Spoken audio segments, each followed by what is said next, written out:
In April of 1917, the U.S. entered the First World War.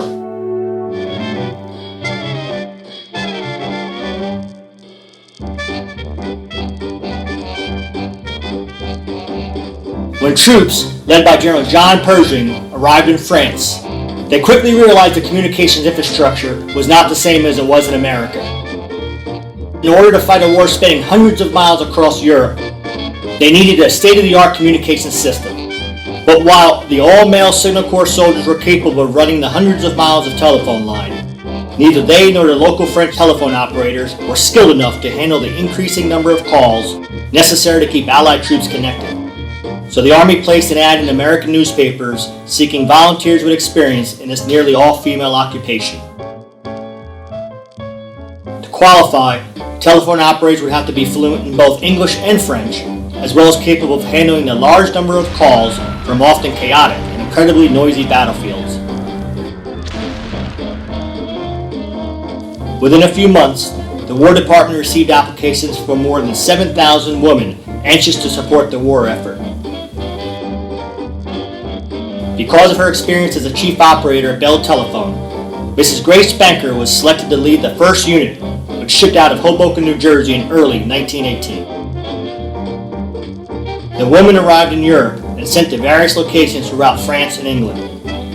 Mrs. Banker's team was assigned to General Pershing's headquarters. U.S. soldiers who had been dealing with either male or local French telephone operators since the beginning of the war were thrilled to hear a friendly voice with an American accent on the other end of the line. Almost immediately, the soldiers dubbed them "Hello Girls," a moniker that stuck and remains to this day.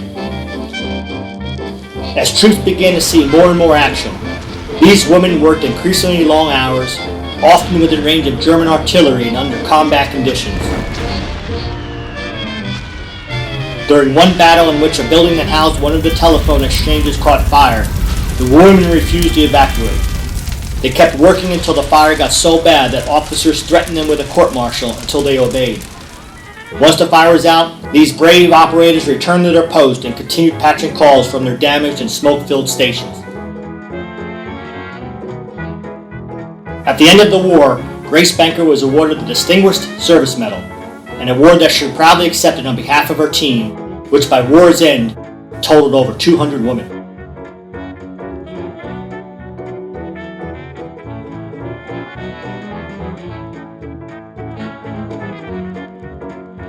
On behalf of the United States Army and DISA Europe, we are proud to honor these women as a proud part of our history and pay tribute to the courage of these American soldiers to get the message through.